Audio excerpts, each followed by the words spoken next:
and welcome to another Bikini beach walking tour. It looks like we're literally in the middle of the ocean. You can barely see the island. Okay, let me bring your attention to the island in the distance that we just saw there. For those of you who don't know, Dhigurah is actually almost attached to a private resort. As you can see, it's coming into frame. That island out there in the distance, that is a private island, and it's called Lux South Ari Atoll, and you can technically walk there at given times. Yeah. If the tide is right. Obviously this is a sandbank, and sometimes it's submerged underwater and sometimes it's not. So depending on when you go to Dhigurah, you might be able to walk over to Lux. However, I really don't recommend that. Well, first of all, it's not allowed. They do not allow day visitors. And also, you might be kind of stuck coming back, because Yes. if the tide is low on You going there. 1 hour, yeah, it goes back up. Yeah, the tide really changes a lot. We've seen a lot of people, they go out all the way, like really close to Lux, which is probably from the point where we are, it could probably be about a 20-minute walk, 10-minute walk. And the tide just starts to rise, and all of a sudden the sandbank starts to break up, because again, this is just a thin slither of sand. And we will show you that towards the end of this video. We have some drone shots so you can kind of see what it looks like. But it's a very thin slither of sand. And Dhigurah, the definition is called? It's a long island. The Long Island, yes. But And yeah, the sandbank actually is really long. So even if you do decide to go all the way back, it's a long walk. yes, it is. It really is. And it's cool. I don't know if you can see, but on one side of this sandbank, the water is a little bit more choppy than the other side. And depending on when you come to this island, one side could be choppy, the other side could be nice and just calm, and on another time you come, it might just be in reverse. It might be completely gone, actually. Yeah, that too, because the sandbank does get eroded, again, depending on the weather. But again, a lot of people come to Dhigurah because of this sandbank. This is one of the reasons why people choose this island, and this is also one of the most popular islands, because also of the Whale shark. Yes. So the first time my wife and I were at Lux South Ari Atoll. That's our first experience in the Maldives, and this is the neighboring island. And while we were at Lux celebrating our honeymoon, we spoke to a couple people who were staying also at that resort, and they told us about this island. We had no idea this place even existed, even though you could literally just look and see it. But we just thought, oh, it's just an island over there, like whatever. Like, we didn't even know local island exists. I should put the word budget in front of that. We didn't even know that was a thing. And we were talking to them while we were just kind of waddling in the water, and they were like, yeah, we were just over there. And we were like, well, what's there? They were like, oh, there's hotels and restaurants. We were like, really? And they were like, yeah. And they were like, well, maybe we should check it out after we leave Lux. And that's exactly what we did. We figured a way how to get over to this island, which from Lux to here by boat, by speedboat, is what? 8 minutes? Less than 10 minutes for 10 minutes, sure. right?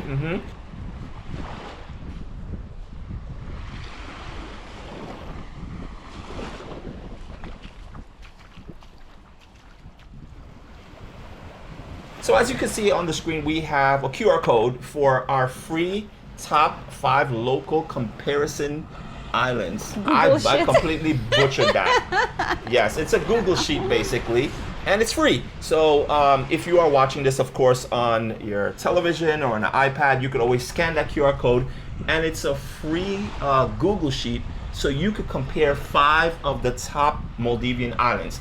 And we have like 20 different parameters. Yeah, so it's a very extensive guide, and it'll actually really help you choose which island is right for you. And might as well, since we say that, we're like, well, how do you know what are the top 5 islands?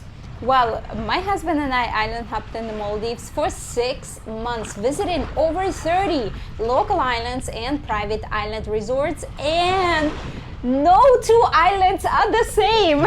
Yeah. And again, if you're coming into and finding our channel through this video here, trust me, we have over probably 60 videos on the Maldives. So over 100. Yeah, and it's crazy. And we're coming up to a swing that is no longer there. Yeah, that swing has been moved, right? And I think it's been changed into something else. It's been destroyed, actually. So that's one thing about the Maldives, is that the winds get so strong, they tear down everything. Yeah, this swing got knocked down during one of the storms. And of course, that's another thing. Many people, people who have done enough research to know about the Maldives, is that the Maldives has a monsoon season. So again, that's a lot of rain, high winds. It's not a hurricane. People sometimes mistake it for a hurricane. It's not a hurricane.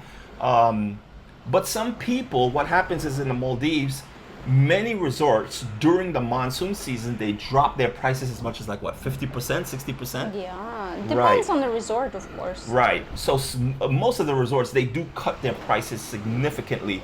And for some people, this is the way they get to experience the Maldives. When I say experience, I mean experience the luxury side of the Maldives, not really, not really the budget side. Well, the budget side hotels and guest houses also drop their prices significantly as well. Okay.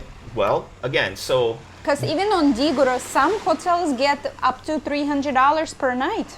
Right. During high season.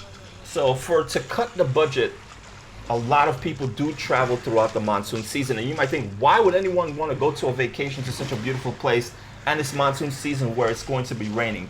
Well, we've traveled to the Maldives during the monsoon season twice, right? In the time of the 6 months that we've been to the Maldives. And it doesn't rain all the time. A lot of times it's sunny, just exactly the way it is right now, and you're smack dab in the middle of the monsoon season. However, there are days where it does downpour. So again, you get a combination of both. You just don't know what you get, but a lot of people do just take the opportunity to risk it and say, hey, we're going to give it a go. We're going to be there for 5 days, a week, or what have you. Let's keep our fingers crossed we get good weather. Because the price has been cut so significantly, for a lot of people, it's worth the risk of coming in during monsoon season. But we have created complete Maldives budget travel guide where we tell you in details all the pros and cons and everything that you need to know traveling during monsoon season, and a lot of different strategies regarding planning, saving money, and we also have exclusive discounts as well. So as you can see, now we're past the actual sandbank and we're now going into the island. Yeah, more the island part. So you see the tree line. You don't see any palm trees. That comes later as you get more into the island. We're still more towards the tip of the island, but look how calm the water is. Sometimes you're walking along here. I'm sure we're probably going to see a shark or a stingray or something kind of just right up in the shallows. They come right up in the shallows. Remember we saw a manta ray passing by right next to the shore, and we're like, what? How is it can be like so close to the shore? Yeah. You can see just a few umbrellas. Right. And chairs. And they're not even like lounge chairs, they're just regular plastic chairs. First come, first serve, by the way. So if you could get out there early enough, you will get those. But you know what's funny? In all the time, so we've been to Dhigurah now, what, 3 times, 4 times? Probably 4, yeah. 4 times. And every time we pass those, yes, sometimes people, they do leave their stuff there and they go out snorkeling. But for the most part, those umbrellas are usually vacant. No one really uses them that much because most people walk to the sandbank or take a transportation to the sandbank and then they just head back. Yeah, the main area where people swim and tan and relax is closer to the hotel. A lot of people don't want to walk all the way. It's a long walk. It's a long walk. And once you've done this once, yeah, maybe you do it twice in your 5 days. If you do 5 days on Dhigurah, maybe you do it once or twice. But after you do that, you realize, okay, it's the sandbank. But man, it's just so far to get there that I could just be in the sand and right next to my hotel. But the thing is, there is just no amenities. That's a big part of it. You literally have to carry your water, but it gets hot. Yeah, couple of hours, your water is hot already. Yeah. So there is no like stand to get water. There is no toilet. Yes, besides those few umbrellas, there's really no shade. So if you walk all the way there and you're hanging out on the sandbank and you're getting your tan and you're enjoying it, I really honestly believe most people when they come to Dhigurah, they do hit the sandbank first. When they get there, they're like, sure. I gotta experience the sandbank. Yeah. Because when they come back, they're red like lobsters because there's no shade on that sandbank. So they go there, they take their drone shots, they take their photos, their Instagram photos and everything. And, maybe they go back there, but for the most part, I think they just kind of stay on the local beach near the hotels because all the amenities are there, the food is there, bathrooms are there, lots of shade. So it doesn't really make sense for you to travel all the way to the... Or you can quickly go back into your hotel. After island hopping in the Maldives for 6 months, we have visited over 30 local islands and have created over 100 YouTube videos. We know that's a lot to sift through, so we built one complete Maldives travel guide, how to choose the right local island, what to know about private island resorts, how to book affordable stays, and our exclusive hotel discounts, all in one place. Download it now, link below. This is not a part of any type of water sports. It's just people who from the event who bring their own paddle boards and the little boats. And if you noticed a little while ago when I panned to the left, you see some boats out there. These people, they own these boats, and then they have dinghies, and they just they dock all the way out there, and they just bring their dinghies or their whatever it is, their flotation device, and just come up to the shore on the island, hang out for the island, and then take it back to the boat, and then they just continue. So these are people who are traveling the Maldives on their boats, and you'll see some, out in the distance there. I think it's like some type of yacht event, right. Something like that. And now, as you see us walking here again, depending on the time you come to this island, especially we notice Dhigurah, if you come here during rainy season, you see the amount of sand that's from the edge of the shrubs to where the water is kind of just washing up on shore. There are times that could be so narrow. Yeah, and it's all been eaten out. Almost gone. Yeah. Almost gone. You have a tiny walkway to walk on the sand because it's all been eroded by, the shifting of the water and the water coming right up to the tree line. Yeah, and the tides. But also, this is actually the during monsoon season where the wind comes from. That's why the opposite side of the island is completely calm. Because the island breaks the waves and the winds, and only this side it's where you get very strong currents. You get a lot of waves, and during monsoon season, if it's very windy, the water is not clear at all. Right. It's completely mixed up with the sand. So when we first came to Dhigurah, what month was it? That was in It was March. Yeah. March. So in March when we came here, this side that we're walking on now was super calm. You remember that? Yeah. It was super, super calm. And a lot of sand area, like a lot of sand real estate. Now that we're back here, this was the month of, I think, I'm not sure what it was, but as you can see, the water's up a little bit higher. So again,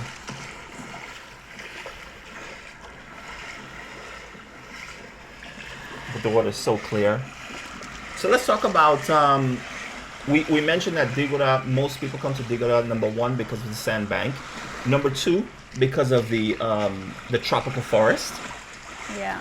And the whale sharks. And number three is the whale sharks. Not necessarily in that order, but yes, those are the main reasons people will come to Dhigurah. I think if I had to put them in order, I would say the whale sharks would be the first, sandbank second, and then the tropical forest that you have to walk through or take a bicycle, or hotels sometimes offer you a ride for about what? I forgot how much it is. It's a small fee. They charge you and $10 maybe? Yeah, I think it's like $10, and you could get on one of their little tuk-tuks. But it's also a long ride. Yeah, in the tuk-tuk it is a long ride too. We've done it tuk-tuk. The first time we came to Dhigurah, we've done bicycle. Bicycle is a really good option. Yeah. Bicycle is a really good option. If you could ride a bike, it's really nice. And we've also walked it. But the thing is, when you walk on the side of the beach like this, it seems longer than when you walk on the inside. I don't know, maybe because of the turns and stuff, I don't know. But one thing you gotta know, if you do come during rainy season and you decide to walk through the tropical forest part of the island, there is a lot of like flooding and massive potholes filled with water, and you gotta like walk your way If way it just around. rains, Yeah, and mud, and of course that also brings mosquitoes. And we've had people who reached out to us and asked us, hey, you know, I'm going to the Maldives. I don't like mosquitoes. I'm terrified of dengue fever or whatever. And they're just adamant about not being eaten up by mosquitoes. If you come during rainy season to Dhigurah, you will have mosquitoes. yeah, mosquitoes will be a thing. But of Well, course, even not rainy season, there is still, it's a jungle. It's still stay moist, and there are still mosquitoes around. and if you want to see what that really looks like, we've created a walking tour of the entire island, starting from the harbor all the way through where all the hotels are, the restaurants are, local shops, all the way through. We walked the jungle and we walked all the way to the sandbank. So if you in real time, so if you want to see what that looks like, we'll leave that video in the description or towards the end of this video. However, on the end of this video is based on just the Bikini Beach area. Because we all know Bikini Beach is so important, and that's why we actually created 10 best bikini beaches in the Maldives out of all the 30 islands that we have visited. The reason why is because, again, not all the bikini beaches, as you can see it from this video, are the same. And we have selected 10 best out of all the 30 plus islands, 4 local islands, of course. And we also tell you the weather conditions, how this beach is, whether swimmable or not swimmable during the monsoon season. And we show you the drone footage also, so you can see what the ocean floor is like, because again, some beaches are pretty rocky. And of course tell you a lot more information about each beach, so you get to decide which beach is the best for you and your family. Yes. So let's talk about one of the first reasons, again, why people would come to Dhigurah, because of the whale shark. Now, what many people don't know, they feel like they can figure out kind of what's the most popular island in the Maldives. We're talking budget islands, and that would be Mafushi. So many people feel like they could go to Mafushi, and also the whale shark is at the top of their bucket list, and they're coming and they're like, I need to experience the whale shark, but I also want to go to the most popular places that have the nightlife and have all the restaurants and the bigger hotels, etc., etc., etc. But what you're really doing, you're possibly setting yourself up for failure. You want to go into a reason why that is? So basically, what happens is, if you go to Mafushi, if you go to the tour companies, a lot of them advertise whale shark. But what happens is, you have to go from Mafushi and come all the way To Dhigurah. to Dhigurah. Well, not specifically Dhigurah, around Dhigurah, Around but Dhigurah, I right. think a part of the tour is you actually go to Dhigurah for maybe an hour or so for lunch. Uh-huh. And Well, being that you're before- there, that's yeah. where the whale sharks normally are. So when you go on a tour to go see the whale shark and you're staying on Dhigurah, we're talking about half an hour, 40 minutes, an hour out in any direction of Dhigurah. The whale sharks are around that Yeah. that area. So anywhere an hour out from Dhigurah is where the whale sharks are. Well, around the atoll. Correct. So what happens is, when you book Mafushi and you want to see the whale shark, that's a part of why you come to the Maldives. You want to swim with the whale shark. It's a high risk, because you have to take the boat from there and travel all the way to Dhigurah, which is about 2 hours. 2 on hours speedboat. on a speedboat. You're coming here, and what happens is, when you get here, there is no guarantee that you're going to see a whale shark. There's no guarantee. Like I said, we've been on this island for four times, and out of the 4 times, we've seen a whale shark twice, right? No, once. Was it one? The first time we went 3 times. we went, right? Yeah, 3 times, and only 1 time we were able to spot correct. them. The first time we came to the island, the first time we went out, it was bad weather, Yeah. and the captain called it. And this was after we were already searching for about an hour, hour and a half. We couldn't find a whale shark. Every time we got to the location where they said the whale shark is, because these boats, there are boats out there looking for the whale shark, and they communicate with each other, right? Via their cell phones. They're like, oh, there's a shark and it's, it's over in this direction, and all the boats head to that direction. So because the weather was bad, the captain said it's not a good idea for us to be out here. We need to head back. He was kind enough to bring us out the following day, and after searching again, probably for about an hour and change, that's when we were able to spot the whale shark. And we were literally swimming with that whale shark for about a minute and a half, tops. Yeah, very short. Because what happens is when the whale shark sees a lot of people, it also goes lower. It just goes really deep and then it's gone. And then that's it. That could have been your only opportunity. Some people get to literally see it for seconds. For some people, that's great. Others, they would like to, be more with the whale shark, swim with it, get their photos or their videos or whatever it is. Well, for me, that was enough because I got kicked in the face with the fins. It was just super overwhelming experience for me. So I did not want to be in the water myself. So we do have a Dhigurah video. That first time we went out, we did do a vlog on it. It's on our channel. And you will see what the experience is like. My friends, when I tell you, there are so many people. Now they are kind of changing the rules a little bit where you need to keep a certain distance from the whale shark.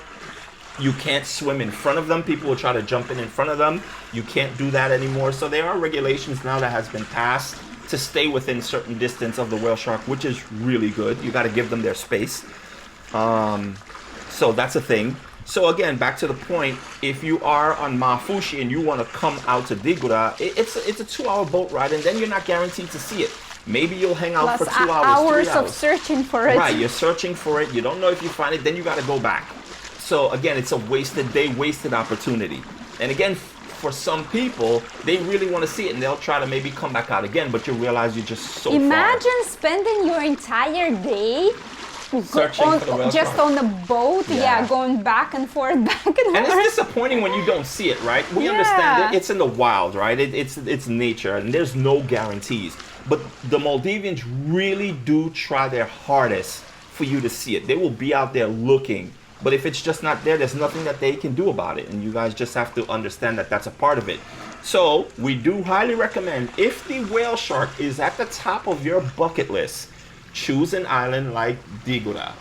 But many people don't realize that any island in the any island in the South Ari Atoll offer whale shark excursions, but most people only know Dhigurah to be, I want to see whale shark, I want to go to Dhigurah, and they do not even consider all other islands. Matter of fact, even islands in the North Ari Atoll also offer that excursion. But what the advantages of staying in South Ari, not just on Dhigurah, on other islands as well, is that the locals in the islands actually do have communications with other fishing boats or other tour companies that kind of tell each other the information if the whale shark is around or not, because there are some, even though this is supposedly all year round whale shark spotting in South Ari Atoll, however,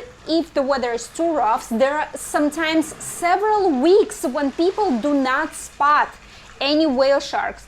However, when you're staying on Mafushi, the only thing they judge by in Mafushi is whether or not they have enough people sign up for the tour, because that tour is, I think, $100, $120, and they have to pack it in order for them to be worth it. So they don't care if there is no sightings in, like, let's say this week it hasn't been any sightings on the whale shark. The tour is booked, they go. But people in South Ari Atoll, they're not going to even schedule the excursion if they already know that it has not been any sightings of the whale shark. So that's, again, there's a lot of disadvantages for having the whale shark on your bucket list and being in Mafushi or any islands that are much further. You want to be as close as possible, like, again, being on Dhigurah. Or we had a wonderful experience with the whale shark, especially you, at nighttime. The best. And that was in Dharavandu.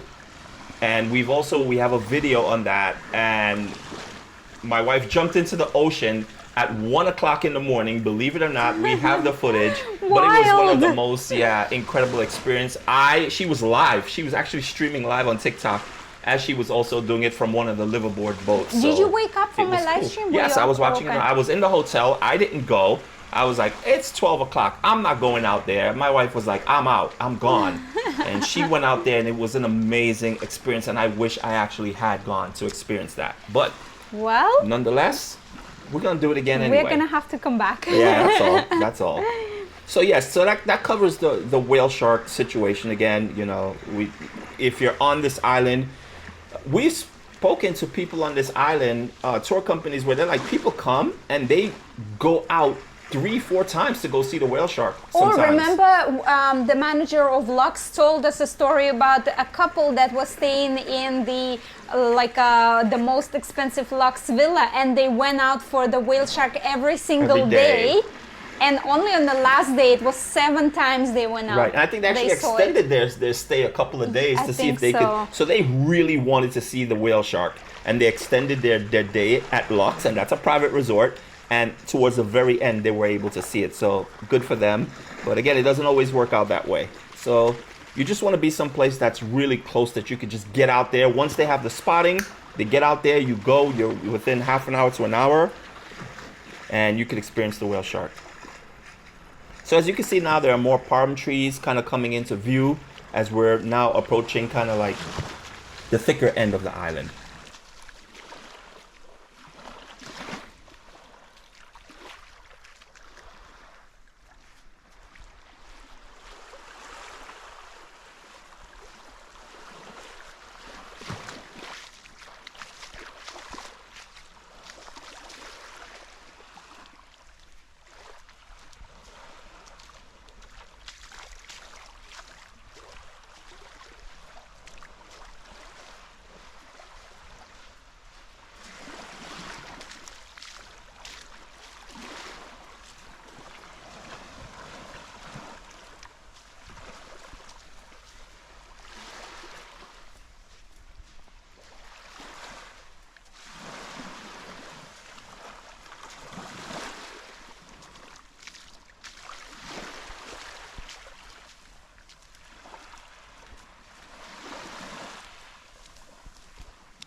You see the baby sharks? Yeah, they're all here. Keep your eye open for them. You should see them.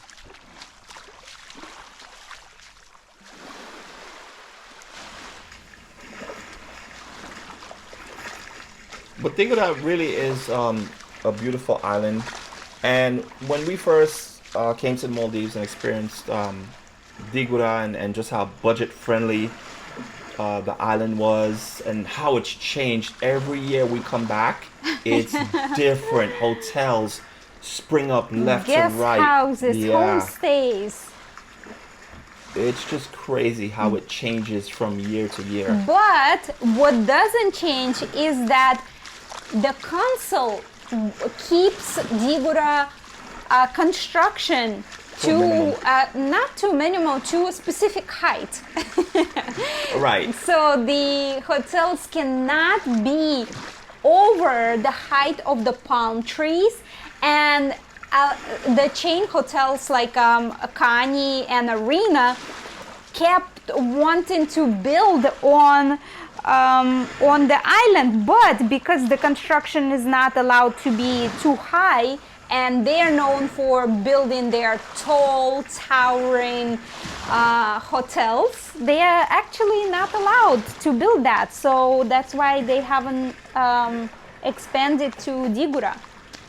And you might wonder, well, why would they want to build above the palm trees? What's the big deal? Whatever. Again, every island have their own set of rules. There's a council on every island, and they make the rule for that specific island. But there are islands that say they don't want any construction done above the palm trees, because when you're coming into the island, they want you to just see tall palm trees. They don't want you to see skyscrapers and these massive hotels. They just don't want that look for their island. They want it to preserve the nature, because they know that people do actually appreciate the palm trees, and they want that thick, lush, tropical forest feel. Yeah, they don't want to turn the island into a concrete jungle. Exactly. And if you've seen Mafushi coming into Mafushi, it's just, you hardly see any trees. It's just all hotels you see. That's it. And a lot of these islands don't want to be like Mafushi. Like, they get it. Like, there's money to be made and hotels, you know, whatever. But at the same time, you know, they're trying to, you know, implement rules that kind of limit things. Also, even they limit the amount of space of the jungle that gets occupied by hotel. So even the amount of space that hotels take up on the island, they've cut. There's actually a period where the hotels stop and no one can't build past that area more into the tropical forest. Yeah. Right. So they preserve the jungle area. Correct. And the tree line. But also one thing to keep in mind that Dhigurah is actually one of the most expensive local islands in the Maldives. There are different islands that are more budget friendly, some more expensive, and Dhigurah is one of the higher price per night. And if you're wondering why that is, we would assume it's because of the whale shark. And the sandbank. Correct. But there are many islands that are just as beautiful. Mm-hmm. So as you can see, the water is just so calm. It's really beautiful. And it stays so consistently warm. We used to live in Hawaii actually for 3 years, and in Hawaii water gets cold during winter, so I don't like to get in water where I actually I need to get used to or have this first shock of the water being cold. So I don't even go swimming in Hawaii during winter months, but in the Maldives is one of the reasons why I love it so much, is because the water is consistent no matter what time of the year. And it doesn't get like disgustingly hot. It's warm too, like it's a little cooling warm. So it's very pleasant. It's hard to explain like the exact temperature, but it just, for me. This is the type of water that you can just run and jump right in. You don't have to think twice about it. You don't have to dip your toe to be like, let me check the water and see just how cold it is, because you expect it to be cold, but it's not. It's really nice. And there you see some people out there. I think they're on paddleboard. But you see how the water comes right up to the tree line. And again, you come here on a certain time of the year, and this will be all sand. The water will not come up this high. So certain areas, there's more water coming up to the shoreline than others. But we're up to like maybe water's below our knee at this point, walking in the water here. And remember some months the waves were so strong we couldn't even walk during, like, even if it's shallow, the water just pulls you in, so we had to go back into the jungle and take the path. So as we continue walking along the beach area here, you'll start seeing more and more people. That's because, you know, the hotels are closer. So people don't want to really be walking throughout the whole. It's hot, guys, and you will get a serious sunburn. We've seen people with serious sunburns. So definitely make sure you bring your sunscreen. 100%. Yeah, because sunscreen that is being sold on the local islands, they are, I don't know where they get those brands, but I have tried several ones that I was completely burned with my sunscreen. Yeah, they didn't even do anything. It had a serious white cast. You know, yeah, you those look like a ghost when you put it on. So definitely the amount of variety of the products that you will find in local shops are more limited. And we are into the palm trees area. Right, so as you can see, you could find shaded area under the palm trees. But also, speaking about the sunscreen, they're also very pricey. Yes. So we highly suggest, if you are coming to the Maldives, definitely get your favorite sunscreen. Make sure whatever sunscreen is your favorite, multiply that probably by 2. So if you're doing 50, get 100. Because the sun here in the Maldives is really no joke, and you will get burned.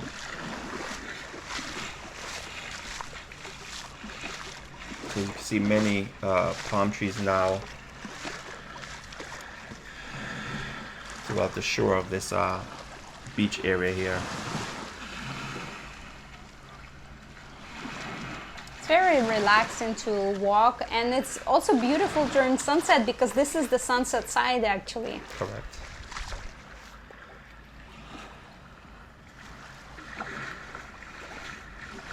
And literally as you're walking on the beach, you look in the water and you see the tiny baby sharks. And I know what you guys are probably thinking. If you see a baby shark, then the mama shark will be around. No, it doesn't work that way. It just does not work that way. That's what I used to think too. That was the first thing I would come about. There's a baby shark. Well, where's the mama shark? No. That's not the way it works. Here it gets really deep. Yeah, as you can see, it's up to like just below the knees to go around this tree area. So again, as you can see, the shoreline where the sand is, it's very thin. But if you come on another date, this sandbank area here could be like, the sand shore could be really wide.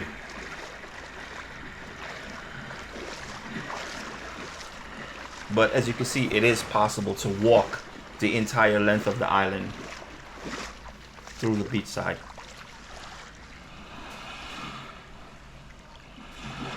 Now, I don't think it's possible to walk the way we're walking now on the opposite side. Yeah. You can't do that. Because there are some rocky areas. A lot of rocky areas on the other side, actually. So it's only on this side you're able to do that, not on both sides. And on the other side also, that's where they take you out on the Doni if you want to do any type of snorkeling, because the reef is on that side. Yeah, and the thing about the reef is that the house reef, it's a bit away of the from the island, so you can't really just swim there. You have to take a boat tour. So for those of you who like to choose the island with house reefs, we actually talk about it in our complete budget travel guide, and we list islands, local islands, and private islands with a best house reef. Because it seems that that is important to a lot of people. We get a lot of questions on our videos where people are like, oh, how's the house reef?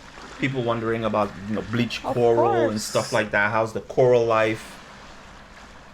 And not only that, it's a free excursion, free activity. You don't have to pay for it when there is a when there is a house reef around the island. So it's great. We've been to, like I said, we've been to over 30 local islands, and we've been to some island where the house reef is very healthy. Irina goes out snorkeling and she brings back the GoPro footage, and it's like really beautiful. Some of these islands are just so like remote, untouched. I should say, not really remote, but untouched. There's a lot of tourists don't go there. Friends, we've been to islands where we are the only tourists on the island. I have never been anywhere in my life where we're the only tourists on the island. And it happened on several islands. That's how untouched a lot of these islands are. And yeah, there's hotels there. We stayed in a hotel, and there's, you find stores and everything, shops and different things. But it's just, tourists just don't go there because there's just so many islands to choose from in the Maldives. So the Maldives have over, 200 islands? For local islands, For local islands, yes. Yeah.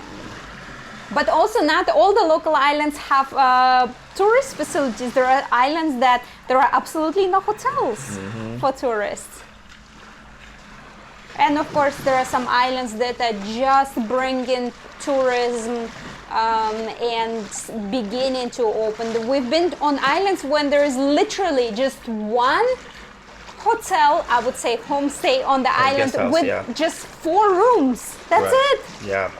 So you can have like tops maybe 10 tourists on the island if they're all booked out. So you'll hear the terminology guest house often when you talk about local budget islands. You're talking about guest houses. Now over time, and they're developing so rapidly, that there's hotels. They are full-blown Boutique hotels. What do we call it? Luxury budget hotels? Affordable luxury with over 100 of rooms. Yes. Well, like on Mafushi, but there are small boutique hotels that have like maybe 20, 30 rooms. Mm-hmm. And when before, if we, you know, go back maybe, I don't know, 8-10 years, it's mostly guest houses. They were so small. Some of these guest houses will have 3, 4, as Irina said, 4 or 5 rooms, and that's it. But now they're expanding a lot. And the difference, obviously, between the hotels on these local islands and also the guest houses is that the pricing for the hotels will be more expensive than a guest house. So if you're really, really on a budget, you probably wouldn't be looking into the hotels on these islands. You'll be more looking into the guest houses on the Or island. homestays would be even more affordable. Right, but I never really saw any homestays. Yeah, homestays. We stayed at Himandu. Oh, Himandu. Like it's just literally like 2-3 rooms for, I think up to 5 rooms they are considered homestay, and more than 5 or 6 rooms that would be like guest house. Okay. So as you can see, there are more people here. They're kind of coming out of the tree line area, and as Irina mentioned, now you can go under the tree line area. In this part, you have shade. Yeah. Not a lot of beach real estate, but again, that depends on when you're here in Dhigurah. But as you can see, there are now more people in the water. In this area, there is no loungers, so you have to be on the sand, which is not as like soft and powdery in the tree line area. It's mixed with roots. There are also ants. And also mosquitoes sometimes. Right.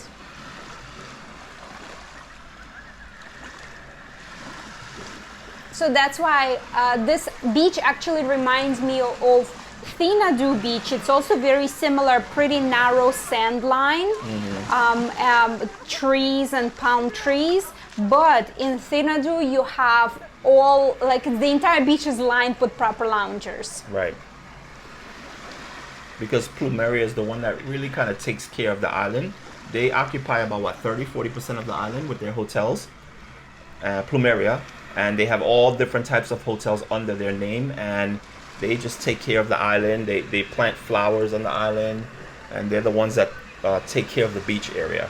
Yeah. So they make sure that there's shade and everything. So now, as you can see, you know, a lot of people out hanging out now. This is the area where most people will hang out, close to the hotels. And this is, I think, like the beginning, the official beginning of the Bikini Beach, yeah? Because past this area, there is already, we're coming close to the boatyard, which is where all the hotels start.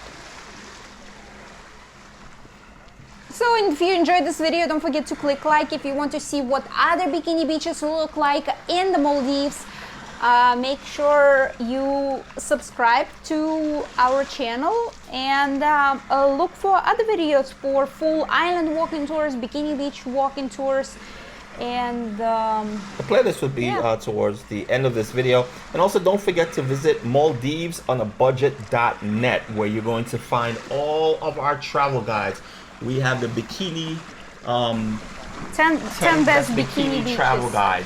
We have 15 islands where you can spot marine life such as nurse sharks and stingrays for free right at the shore of the beach. You don't have to go out to an excursion to see them. They come right up to the island. We have a ferry guide. Yes. We have the complete budget travel guide. We have Thinadu, fully do travel guides, and also Dhigurah travel guide is coming, so be sure to check for it when it comes out. And of course, in these travel guides, they are very extensive, full with information. Again, if you watch any of our videos, you will know that we're very informative in the video, in the information that we do give. We get a lot of comments from you guys saying, you know, thank you so much for the information you've given. You made our vacation absolutely perfect. But this is only a fraction of the information we're providing in the travel guides. So head over, check it out, see what it's all about. If you are coming to the Maldives, you're definitely going to want to see what that's all about, and start with the free Google sheet. That way you kind of see which island is best for you.